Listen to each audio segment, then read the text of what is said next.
Dalam sebuah hantaran di laman media sosial, seorang pempengaruh perniagaan, Puan Ainun Muhammad, telah menuduh Nabi Muhammad SAW mengamalkan nepotisme dan kronisme dalam pemerintahan baginda di Madinah.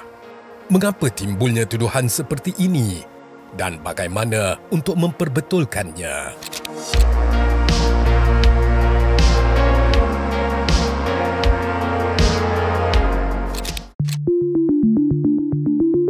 Assalamualaikum dan selamat kembali ke Domir TV. Dalam demokrasi barat, mereka tidak mengamalkan nepotisme dan kronisme. Sebagai ketua negara Islam Madinah, Nabi amalkan nepotisme dan kronisme. Abu Bakar adalah mertua, Umar adalah mertua, Uthman adalah menantu, Ali adalah menantu dan sepupu. Dalam zaman ini, patutkah nepotisme dan kronisme diamalkan juga?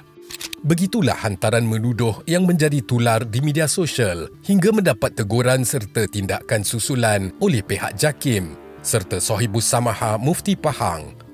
Profesor Datuk Dr. Asmadi Muhammad Naim berkata mengaitkan suatu amalan buruk atau negatif ini dengan baginda adalah perbuatan yang keji, tidak beradab dan termasuk dalam golongan yang dilaknat oleh Allah Subhanahu wa taala kerana menyakiti Nabi Muhammad sallallahu alaihi wasallam.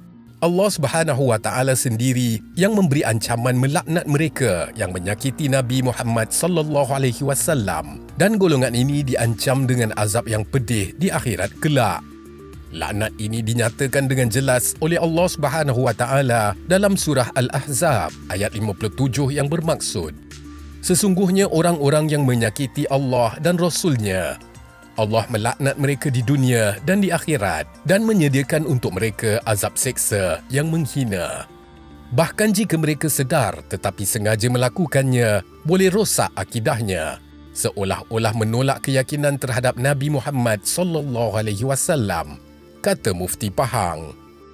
Jika meneliti hantaran Puan Ainun, penulis menyatakan dengan jelas bahawa demokrasi yang diamalkan oleh negara-negara barat tidak mengamalkan nepotisme dan kronisme. Kenyataan ini jauh tersasar dengan apa yang terungkap dalam sejarah tamadun barat, khususnya di Amerika. Pihak yang menyanjung tinggi sistem politik demokrasi sebenarnya belum cukup jalan sejarahnya jika mengukur politik Islam dengan bingkai sistem demokrasi tersebut. Walhal demokrasi itu sendiri membawa makna yang jauh daripada kesempurnaan. Biarpun diterima sebagai sistem terbaik, kesimpulan itu boleh memberikan satu pemahaman bahawa hantaran Puan Ainun cukup menyerlah ketidakfahaman yang memadai mengenai falsafah sejarah. Ibn Khaldun memberikan dua pandangan. Yang pertama bahawa sejarah bukanlah sebatas rakaman peristiwa masa lalu. Dan kedua, bahawa sejarah adalah satu penalaran kritis yang wajib diteliti secara mendalam kerana di dalamnya ada hukum-hukum sosial dan kemasyarakatan. Dalam dua persimpangan ini, nampaknya Puan Ainun hanya melihat sejarah yang muncul dalam sistem politik di Madinah hanya sebatas rakaman sejarah dan kemudian cuba menimbulkan persoalan berteraskan pemahamannya tentang demokrasi barat. Ia merupakan satu kesilapan yang tidak dapat ditolak oleh sesiapa pun yang melihat Islam bukan sebatas sistem politik. Puan Ainun telah gagal melihat bahawa Islam hadir sebagai cara hidup dan apa yang dilihatnya dalam ungkapan nepotisme dan kronisme juga cukup terselah menyimpang daripada budaya politik demokrasi. Demokrasi hanya sebuah bingkai atau sistem dalam usaha menggambarkan suara rakyat. Namun setelah kuasa berada dalam calon yang terpilih, makna demokrasi menjadi semakin sempit dan tidak melambangkan suara rakyat lagi. Demokrasi nazak ketika kuasa yang dimiliki itu digunakan untuk menekan rakyat yang memilihnya. Perhitungan nilai serta tafsiran moral nubuwah dan risalah nubuwah adalah sama sekali berbeza dengan sistem moraliti barat yang dipaksakan ke atas masyarakat universal. Malah istilah nepotisme dan kronisme itu sendiri tercipta dalam acuan tamadun barat. Inilah yang sedang kita tonton daripada budaya demokrasi yang sedang dipentaskan oleh Presiden Amerika Syarikat Donald Trump. Dasar luar Trump diselubungi oleh kronisme dengan percubaan untuk mendorong rakyat Amerika memberikan sokongan kepada negara haram Israel.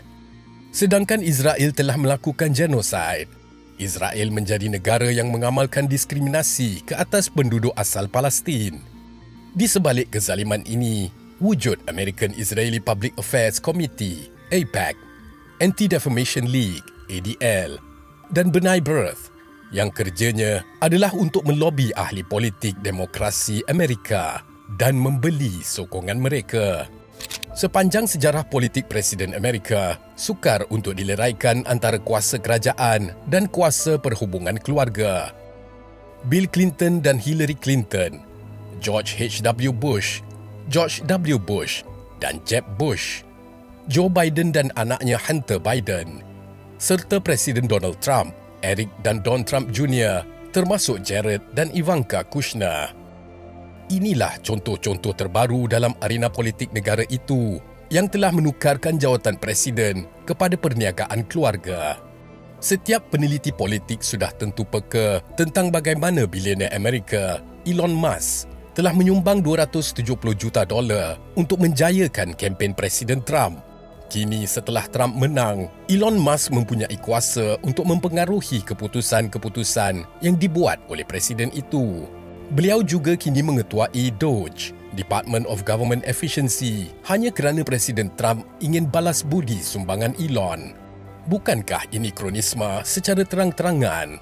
Kerana terkesima dengan retorik demokrasi itulah, Wan Ainun akhirnya diterjah oleh satu rumusan yang dangkal dan cetek, mengaitkan amalan nepotisme dan kronisma semasa Nabi Muhammad SAW membentuk sebuah kaedah atau sistem pemerintahan Islam di Madinah. Akhirnya, Puan Ainun mengakui kesilapan dan gopoh kapahnya tanpa melihat kebenaran.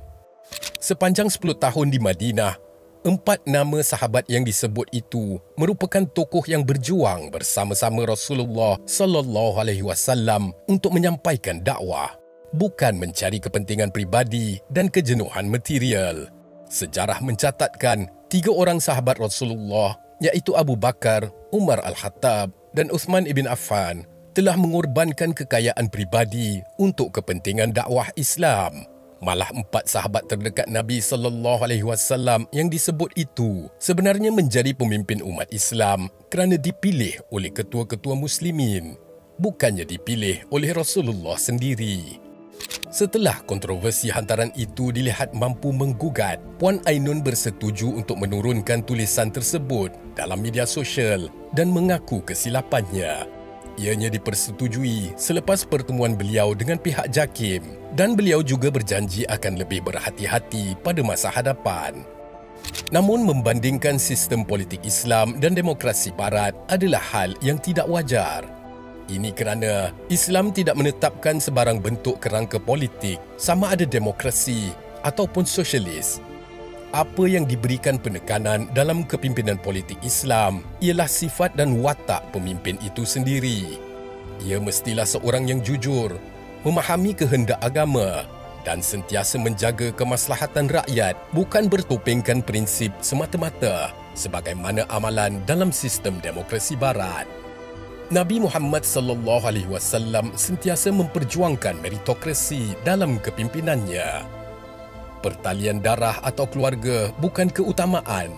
Yang lebih diutamakan ialah ketokohan dan kepribadiannya. Daripada Abu Hurairah radhiyallahu anhum, Rasulullah SAW bersabda yang bermaksud, sesungguhnya kalian akan bersungguh-sungguh menginginkan jawatan, sedangkan jawatan itu akan menjadi sesalan pada hari kiamat jika tidak dijalankan dengan baik. Justru dakwaan atau tuduhan bahawa Nabi Muhammad SAW mengamalkan nepotisme atau kronisma tidak berasas. Sebaliknya, era Khulafa' Ar-Rashidin dibina atas dasar ketakwaan, meritokrasi dan kepercayaan yang terbukti melalui pengorbanan dan kemampuan sahabat Nabi SAW dalam memimpin umat Islam.